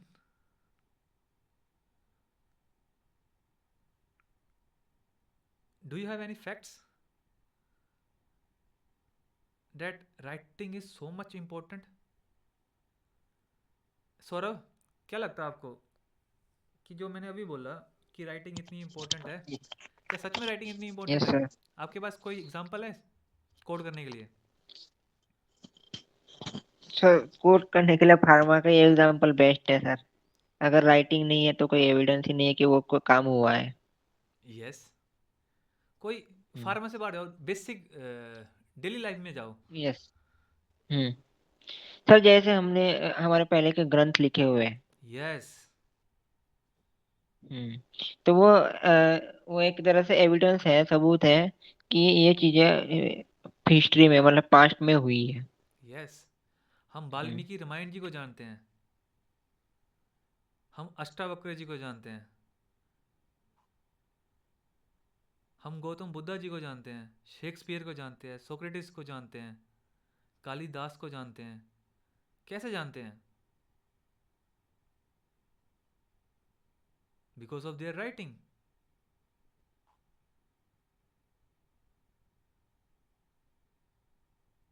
क्योंकि उन्होंने अपने आइडियाज को लिखा, उनके लिखे गए काम ने उन्हें अमर बना दिया। सोचो कितनी इंपॉर्टेंट है राइटिंग। 5,000 साल पहले या 3,000 या 2,000 साल पहले एक पर्टिकुलर पर्सन था नॉर्थ इंडिया में या साउथ इंडिया में। हम वो पर्सन सोचता क्या था, रहता कैसे था, हमें अभी भी पता है 2,000 साल के बाद भी। कैसे? Through writing.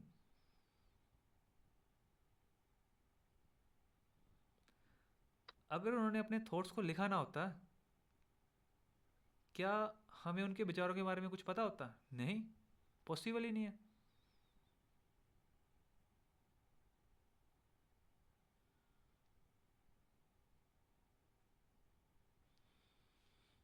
ओके, तो हमें एज ए बिगनर ये आपका होमवर्क रहेगा कि आपको एग्ज़ाम की स्ट्रक्चर के बारे में पता करना है। इसकी वेबसाइट में जाओ, यूपीएससी की वेबसाइट में, वहाँ पे पता करो। मैं आपको बता भी सकता था, पर मैं चाहता हूँ कि आपको पता लगे कि चीज़ों को ढूंढना कैसे होता है। यूपीएससी की साइट पे जाओ, एग्ज़ाम के बारे में, स्ट्रक्चर के बारे में पता करो, सिलेबस के बारे में पता करो, अपना एक खुद बनाओ प्लान। प्लान कैसे बनता है? यूट्यूब में सर्च मारो, गूगल में सर्च मारो। ऑप्शनल आपका जब डिसाइड होगा वो सब्जेक्ट होगा जब आपके कोर्स सब्जेक्ट आप कंप्लीट कर लोगे। वो कोर्स सब्जेक्ट कौन कौन से हैं वो लिख सकते हो आप। ज्योग्राफी, हिस्ट्री, पॉलिटी और economy, these are your core subjects. जब हम इन कोर्स सब्जेक्ट को कंप्लीट कर लेंगे ना, after that you will going to decide your optional subject.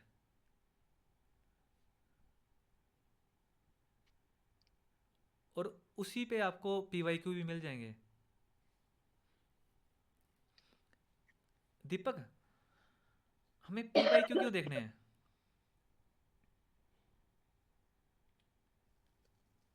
Sir, I don't know about the PIQ, PYQ firstly. Means previous year question. Okay sir, उससे हमें एक आइडिया लग जाएगा कि हमारा मतलब जो क्वेश्चन आते हैं वो किस पैटर्न में आते हैं, यस। और मतलब कौन से पार्ट से कितने क्वेश्चन आए हैं। उससे हमें एक आइडिया हो जाता है कि मतलब हाँ, इससे हमारा इस टॉपिक से हमारा ये क्वेश्चन आया है, तो मतलब इस टॉपिक से चांसेस हैं कि वो मतलब अगली बार भी उस टॉपिक से मतलब कुछ ना कुछ हमारा आए, मतलब नेक्स्ट ईयर क्वेश्चन आए। तो इसलिए हमें प्रीवियस ईयर क्वेश्चन देखने होते हैं। हमें अप्रोच कैसे करना है यूपीएससी को ना, हमें एक आइडिया हो जाता है पीवाईक्यू और सिलेबस से। सिलेबस का प्रिंट तो आपके पास पूरी यूपीएससी जर्नी के दौरान होना ही चाहिए। सिलेबस का प्रिंट ले लो और अपनी टेबल पे रख लो, स्टडी टेबल पे या जैसे भी आप पढ़ते हो। डेली देखो सिलेबस को, पूरे सिलेबस को पढ़ो डेली। स्टार्टिंग के 10-15 दिन तो सिलेबस ही पढ़ो कि कौन कौन से सब्जेक्ट है, क्या क्या टॉपिक है। याद नहीं करना, जस्ट एक आइडिया लेना उसका, होलिस्टिक आइडिया लेना उसका कि एक्चुअल में है क्या सिलेबस, ताकि आपको पता लगे। Okay.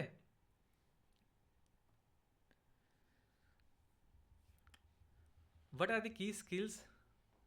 What key skills are essential for an IAS officer to effectively navigate the diverse challenges they will face throughout their career in governance? Saurabh, क्या लगता है आपको कौन कौन से स्किल्स होने चाहिए एक आईएएस ऑफिसर में?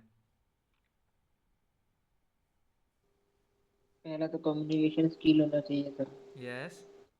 Decision making, okay.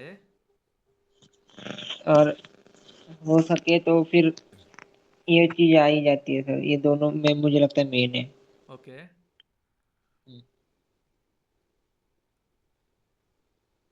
और ऋतिक, आपको क्या लगता है?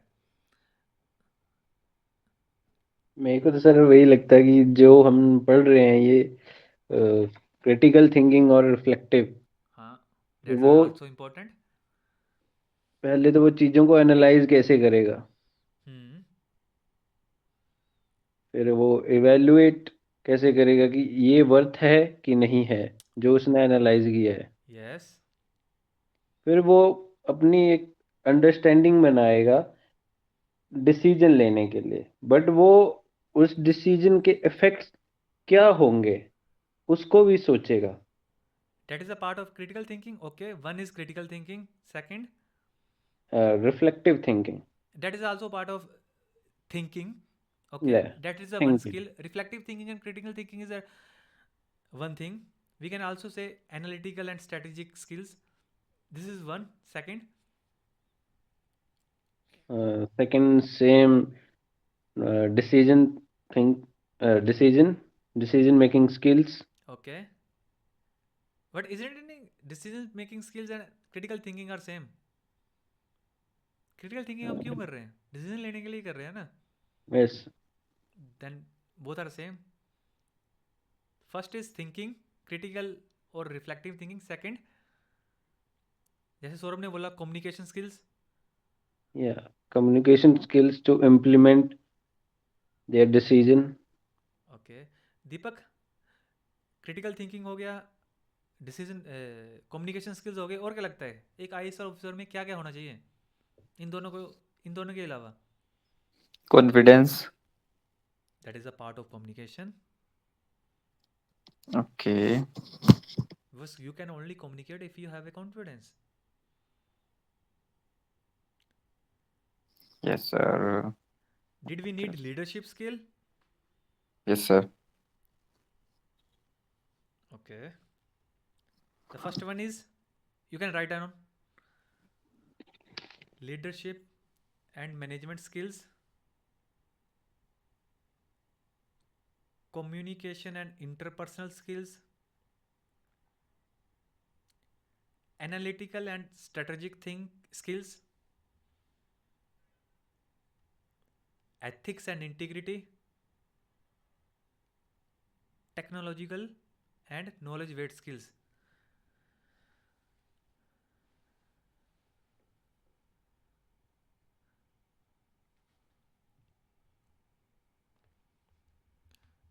ये राइट डाउन कर लिया आपने पांचों? Sir please repeat. ये स्लाइड पे शो नहीं हो रहा है ये? या अभी हो गया सर। ओके.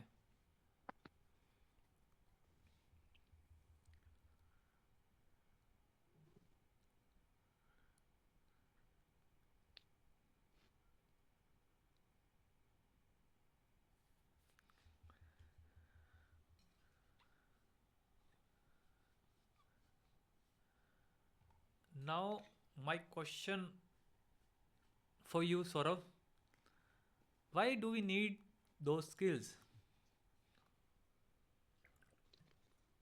हमें इम्प्लीमेंटेशन के लिए। मैं नहीं समझा क्या बोलना चाह रहे हो आप. इम्प्लीमेंटेशन सर, हम अगर हम हमारे पास स्किल्स नहीं है, हमारे पास थोड़ी भी कॉन्फिडेंस की कमी है, तो फिर हम वो इम्प्लीमेंट नहीं कर पाएंगे। Saurav, yes sir. this is not particular to you but all of you. Yes. You should ask me first, sir, for what? Okay. मैंने लिखा ना, why do we need those skills? We discuss these skills about essential for an IAS officer. तो put yourself as a ISN officer and tell me, मान लो कि UPSC interview में आपसे एक question पूछ लिया इंटरव्यूअर ने कि सौरभ क्या लगता है आपको कि ये 5 स्किल्स एक आईएएस ऑफिसर में क्यों होनी चाहिए?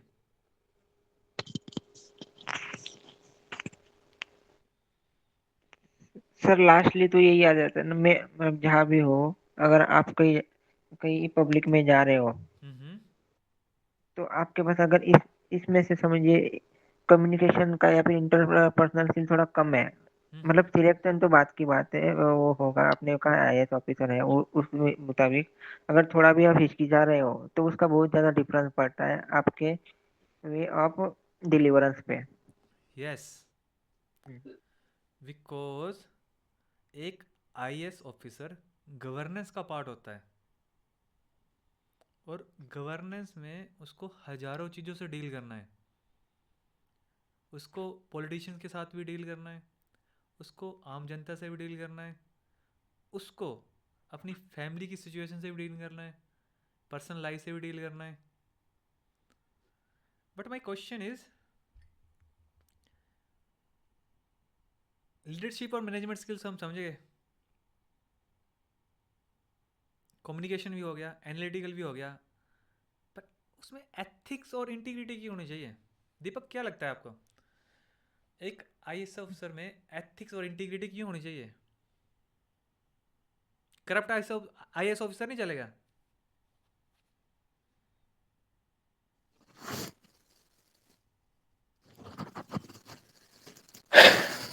तो सर करप्ट तो नहीं चलेगा सर, मतलब इंटीग्रिटी होनी चाहिए, क्योंकि उससे क्या होगा, लोगों को उस पर विश्वास होगा, मतलब ये बंदा सही अगर है। अगर आईएएस ऑफिसर करप्ट होगा तो क्या होगा?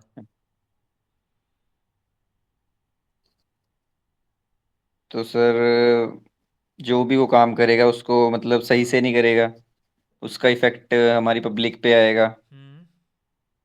तो उससे उससे मतलब क्या होगा?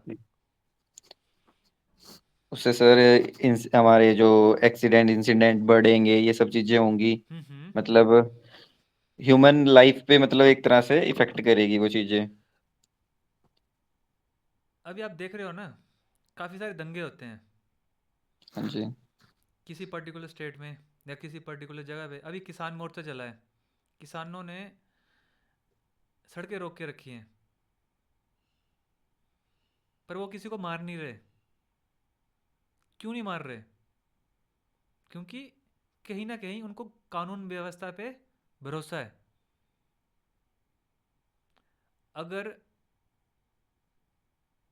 आईएएस ऑफिसर जैसी रैंक के बंदे करप्ट होंगे तो क्या आम जनता को गवर्नमेंट पे भरोसा रहेगा, ट्रस्ट रहेगा, लॉज पे ट्रस्ट रहेगा? अगर जनता का ट्रस्ट गवर्नेंस पे, गवर्नमेंट पे, गवर्नमेंट इंस्टीट्यूशंस पे, लॉज एंड रेगुलेशन पे कम हो जाएगा ना, तो कैओस हो जाएगा। हर बंदा अपने हिसाब से काम करेगा। आज हम किसी को मार नहीं सकते जान से। क्यों नहीं मार सकते? सौरभ क्यों नहीं मार सकते किसी को जान से? सर क्योंकि फिर मर्डर के केस में अंदर चल जाएंगे ना। नहीं, एक तो रीज़न है कि मुझे हम्म अच्छा नहीं लगता, वो नहीं। हम्म दूसरा रीज़न, दूसरा रीजन तो यही होगा सर कि इनकी जो मैनेजमेंट है, हमें पता है कि हम ये नहीं कर सकते, हमें पनिशमेंट है। एक पनिशमेंट है। नहीं, पनिशमेंट तो होगी, बट हमें सही गलत का भी तो ये पता है ना नहीं नहीं, सर। वो तो फर्स्ट फैक्टर आ गया ना कि मुझे सही नहीं लगता। हम्म मैं सेकंड फैक्टर की बात कर रहा हूँ। अगर ओके। पनिशमेंट का फैक्टर नहीं होगा तो मुझे बताओ 100 में से कितने बंदे मर्डर नहीं करेंगे? बिल्कुल करेंगे सर, अगर पहला फैक्टर रूल आउट हो गया तो सेकंड भी रूल आउट हो जाएगा। 5 या 10% बंदे होंगे जो नहीं करेंगे फिर भी। यस। तो 90% क्या करेंगे? अपने हिसाब से किसी को भी मार देंगे। हाँ जी सर, अनएथिकल काम करेंगे। यस। अगर आईएएस ऑफिसर एथिक उसमें नहीं होंगे, इंटीग्रिटी नहीं होगी, तो वो डायरेक्टली इनडायरेक्टली किसको प्रवोक कर रहा है? क्या है उसको, लोगों का विश्वास खत्म हो जाएगा हमारे गवर्नमेंट इंस्टीट्यूशन से। क्या हम ऐसा चाहते हैं? नहीं। आज हम इस प्लेटफॉर्म पे चीज़ों को डिस्कस कर रहे हैं, कैसे कर पा रहे हैं?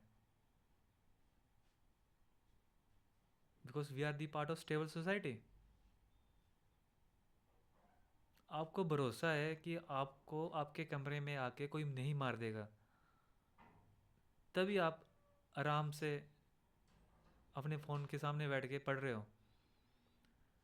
ऋतिक, मुझे एक बात बताओ, अगर बैक ऑफ द माइंड तुम्हारे ये होता कि कभी भी कोई आपके तुझे गोली मार देगा, तो क्या आप पढ़ पाते? नो सर, पॉसिबल ही नहीं है। वो हमारे माइंड में हर टाइम फियर रहता कि कभी भी मेरे को कोई आके मार सकता है, तो फिर मैं अपनी पढ़ाई या किसी भी एक स्पेसिफिक थिंग पे फोकस नहीं कर पाऊंगा। यस, इतना इम्पोर्टेंट है एक आईएएस ऑफिसर को एथिकली सही रहना, और उसके अंदर इंटीग्रिटी होनी चाहिए। सौरभ, टेक्नोलॉजी और नॉलेज बेस्ड स्किल्स क्यों होनी चाहिए उसके अंदर? सर जैसे आजकल टेक्नोलॉजी टेक्नोलॉजी आपकी बढ़ आवाज़ नहीं रही आ रही है, क्लियर। जैसे आजकल टेक्नोलॉजी बढ़ रही है सर, हम्म तो क्राइम भी उस तरह से बढ़ रहे हैं। हम्म। तो हमें अवेयर भी होना चाहिए कि आज चल क्या रहा है, यस अपडेट, एक तरह से अपडेट की तरह, यस। ताकि कल अगर कोई सिचुएशन आए जिसकी वजह से कोई केओस हो सकता है या फिर दंगे फसाद हो सकते हैं, तो आपको वहाँ डिसीजन लेने में या फिर कोई सॉल्यूशन ढूंढने में काम आए। यार, आपने ये बात ऑब्जर्व की कि पिछले ना 5 से 10 साल में हमारा इंफ्रास्ट्रक्चर ना काफ़ी अच्छे से इम्प्रूव हो रहा है। Saurabh, yes sir. क्या आपको लगता है कि उसके लिए एक मशीन है ड्रोन, उसका बहुत बड़ा रोल है? ड्रोन का? यस। सोचो कैसे। जब आपको मेरे जब हाँ, बोलो बोलो बोलो। मेरे हिसाब से एनालाइजिंग के लिए, जैसे? जैसे पहले हम, जैसे अभी समझिए हमें यहाँ का दौरा करना है कहीं का। सर्वे करना है। हाँ, सर्वे करना है। हम्म सर्वे करने के लिए हम पहले जाते थे खुद, हम्म। फिर हमें सोचना पड़ता था कि हम कहाँ से क्या करें। और उसमें गलतियों में भी काफ़ी चांसेस होते थे। यस। हमें अब पर्सन के परफेक्ट। ऊपर स्पेसिफिक हम्म। रहना पड़ता था। हम्म। वो सर्वे के कई बार महीना भी लग जाता था, अगर रोड 100 किलोमीटर का है। यस। एक एक साल भी लग जाता था। यस। अब और क्या करूँगा मैं? अब ये है कि 360 व्यू मिल जाता है आपको एक तरह से। मैं ड्रोन की मदद से उस 100 किलोमीटर को 4-5 दिन में कंप्लीट कर लूँगा। यस। और गलती के चांसेस कितने हैं? Near about zero. तो जो गलती के चांसेस है सर थोड़े। Near about zero, dates why I said. हाँ। यस। तो जो काम मैं पहले 3 या 4 साल में कर रहा था, वही काम मैं 3-4 दिन में कर रहा हूँ। तो टेक्नोलॉजी और टेक्नोलॉजी वेट स्किल्स तो एक आईएएस ऑफिसर में होने ही चाहिए। I think you all are understand about the 5 skills. अगर किसी को उसमें डाउट है तो पूछ सकता है। नहीं है? ओके। सर स्पेसिफिकली इंटीग्रिटी को थोड़ा ये कर दीजिए। इंटीग्रिटी क्या होती है? सर मेरे हिसाब से तो एक सेल्फ अवेयरनेस होती है इंटीग्रिटी में। Integrity means you know you are doing something wrong but you are not accepting. Honesty. आप वही चीज़ें कर रहे हो, वही थिंग्स परफॉर्म कर रहे हो जो आप बोल रहे हो। मतलब एक एग्जांपल देता हूँ मैं। जैसे आप बोल कुछ हो रहे हो, कर कुछ हो रहे हो, तो आप बोल सकते हो कि वो पर्सन इंटीग्रल है। नहीं। वो बोल बोल के आपको जा रहा है कि मैं जा रहा हूँ घर पे, हम्म। पर वो जा रहा है कहीं और। तो इंटीग्रिटी मीन्स सच्चाई। Fairness. No, not fairness. Fairness. Integrity means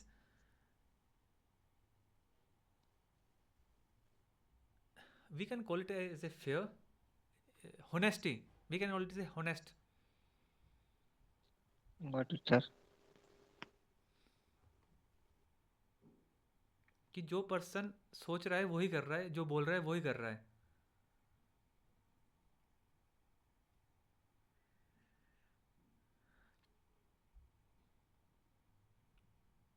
Hrithik, Yes, sir. आपने सचिन तेंदुलकर को देखा है खेलते हुए? Sir, on screen देखा है. हाँ, ऑन स्क्रीन. Yes, sir. आपको पता है कि सचिन तेंदुलकर ना अपने स्ट्रेट ड्राइव के लिए बड़ा माहिर फेमस थे. Famous है. आपको क्या लगता है उन्होंने वो स्ट्रेट ड्राइव कहाँ पे सीखा होगा, नेट में या ग्राउंड में जाके? Sir, obviously ground में जाके सीखा होगा. नहीं, मतलब नेट प्रैक्टिस में सीखा होगा या एक्चुअल मैच में सीखा होगा? नेट प्रैक्टिस में तो सर प्रैक्टिस ही है, बट ऑन ग्राउंड कैसी नहीं, बॉल आ रही है. मेरा क्वेश्चन है, हम्म, उन्होंने वो शॉट मारना नेट प्रैक्टिस में सीखा था या सीधा डायरेक्ट वो ग्राउंड में चले गए और ग्राउंड में जाके सीखा उन्होंने? नहीं sir, net actual practice match में, में. एक्चुअल मैच की बात कर रहा हूँ नेट प्रैक्टिस में सीखा है सर. मैं. ओके, तो मुझे ये बात बताओ, जो ये 5 स्किल्स हैं, ये आईएएस ऑफिसर बनने के बाद बंदे के अंदर होने चाहिए या पहले? पहले होने चाहिए. Very good. तो कैसे आएंगे वो?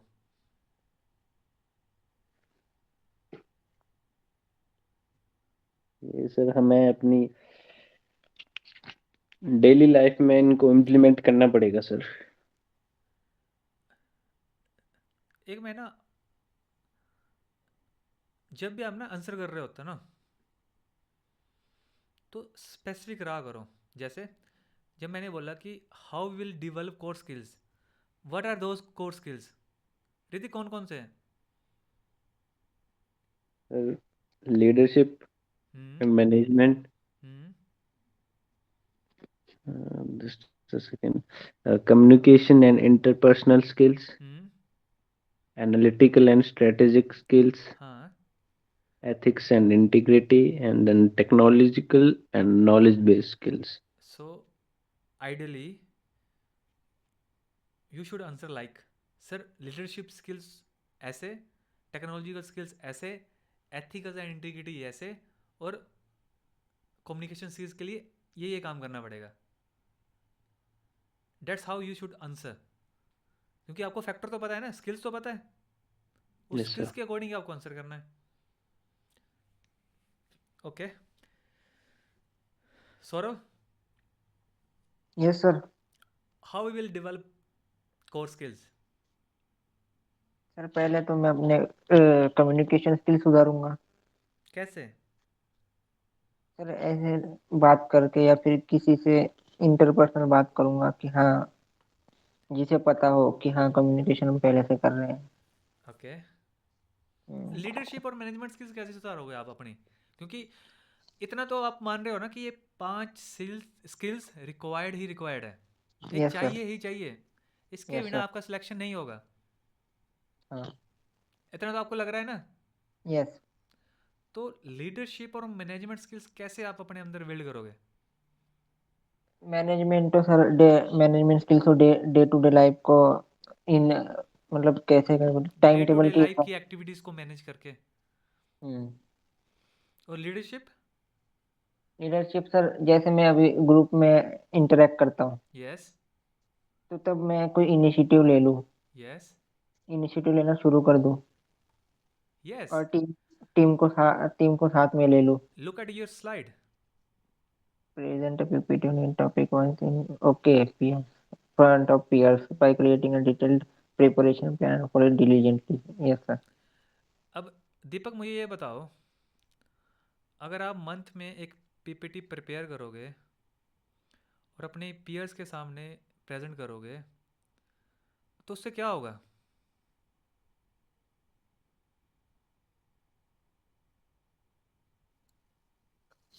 उससे सर एक तो मेरा कॉन्फिडेंस बिल्ड होगा और मेरी बिल्कुल कम्युनिकेशन, बिल्कुल सही. उससे मेरी कम्युनिकेशन स्किल भी इम्प्रूव होंगी. बिल्कुल सही. और मैं एक एज अ लीडर भी उनको लीड करूंगा। क्योंकि लीडर बनने के लिए आपके पास सबसे जो जो इंपॉर्टेंट चीज़ जो दीपक ने बोली ना, वो सबसे दो इंपॉर्टेंट चीज़ें हैं, कॉन्फिडेंस, कम्युनिकेशन। आप किसी पर्सन को लीडर बोल सकते हो अगर वो हकलाते हुए बोल रहा है, या उसको जैसे ही 4-5 लोग इकट्ठे हो रहे हैं वो डर जा रहा है कि मैं क्या बोलूँ क्या बोलूँ। बोल सकते हो लीडर आप उस पर्सन को? नहीं बोल सकते। कम्युनिकेशन एंड इंटरपर्सनल स्किल्स, एक तो हम डायलॉग फॉर्म में बात करेंगे, आपकी कम्युनिकेशन उससे इम्प्रूव होगी। दूसरा, जब हम आंसर राइटिंग करेंगे उससे भी आपकी कम्युनिकेशन स्किल्स इम्प्रूव होगी। ऋतिक मुझे एक बात बताओ, राइटिंग से कम्युनिकेशन स्किल्स कैसे इम्प्रूव होगी? सर, राइटिंग से कम्युनिकेशन स्किल ऐसे इम्प्रूव होगी कि राइटिंग से हम अपने writing means to organize our thoughts and then write. अगर हमारे पास थॉट्स है, अगर हम उनको ऑर्गेनाइज ही नहीं कर पा रहे हैं तो हम क्या बोलेंगे? वैसे ही थिंकिंग है। अगर हम, सर, राइटिंग और कम्युनिकेशन सेम ही है अकॉर्डिंग टू मी, क्योंकि एक बात मैंने आपको बोली थी ना, कि जब हम लिख रहे होते हैं ना, तो हम अपने सोचने की प्रोसेस को ऑर्गेनाइज कर रहे होते हैं। जब आप बार बार लिखोगे लिखोगे लिखोगे लिखोगे तो क्या होगा? आप अपनी थिंकिंग को ऑर्गेनाइज कर रहे होंगे। यस सर, तो जब आप प्रैक्टिस कर लोगे काफ़ी बार, तो जब आप लोगों से बात करोगे तो कैसे बात करोगे? In a organised fashion. Yes, okay. Yes. The third one is, oh यार, एनालिटिकल एंड स्ट्रेटेजिक थिंकिंग। जैसे हमने आज केस स्टडी की ना, रिफ्लेक्टिव और क्रिटिकल थिंकिंग के केस में, हमारी पूरे एपिसोड ऐसे ही रहेंगे। Ethics and integrity, dedicate time in some classes for ethical reflection and discussion. अगर आप, सौरभ, रिफ्लेक्टिव थिंकिंग एथिक्स और इंटीग्रिटी से कैसे लिंक है? सर, जब जब मुझे खुद को पता है कि मैं सही या गलत कर रहा हूँ, खुद को मैं डिसीजन ले पा रहा हूँ कि मैं सही या गलत कर रहा हूँ, तभी तो मैं एथिकल या अनएथिकल कह सकता हूँ ना उसे। जब आप खुद के थॉट्स को, खुद के एक्सपीरियंस को, खुद के एक्शंस को एनालाइज करोगे आप इन अ यस क्रिटिकल सर। मैनर। ऐसा नहीं कि दूसरों के एक्शंस को आप बड़े क्रिटिकली देख रहे हो और खुद के एक्शंस को आप उतना क्रिटिकली नहीं देख रहे हो। आपको अपनी बाइसिस को साइड में रखना पड़ेगा। Okay. Yes sir. Will approach technological and knowledge based skills, will approach this topic case by case। जैसे हमने ड्रोन का एग्जांपल लिया है ना, वैसे ही हम स्पेशल एम्फेसाइज करेंगे during case study sessions. Hrithik, yes sir. How you will approach this UPSC CSC journey? I will approach my as a UPSC. Beginner, as a beginner, how you will approach? Mm. First, I will analyze its syllabus structure. Okay, first you have to analyze structure, Yes. Syllabus, then Then I will decide how to make a study plan, okay, and then आगे आगे चल ठीक है। Okay दीपक, complete करो इसे।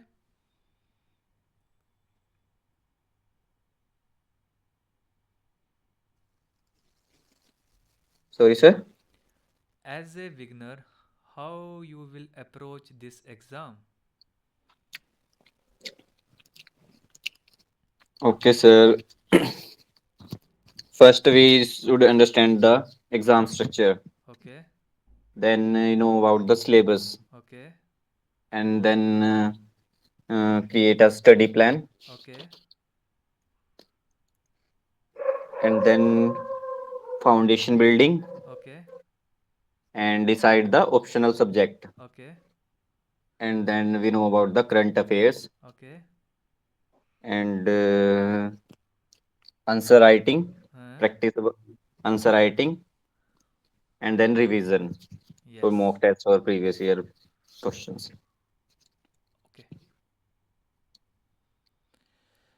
Now the announcement date of seasons, not seasons, seasons.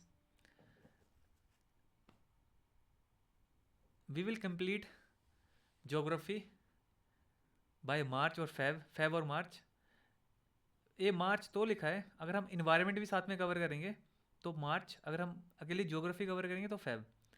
Then history will take 3 months, polity will also take 3 months, and we will complete economy in 2 months. And this is the title of seasons. For history, echoes of the past. For economy, the power behind prosperity. For geography, the earth's secrets unveiled. For polity, architects of governance. इस chronology से ही हम अपने core subjects को complete करेंगे. Thank you.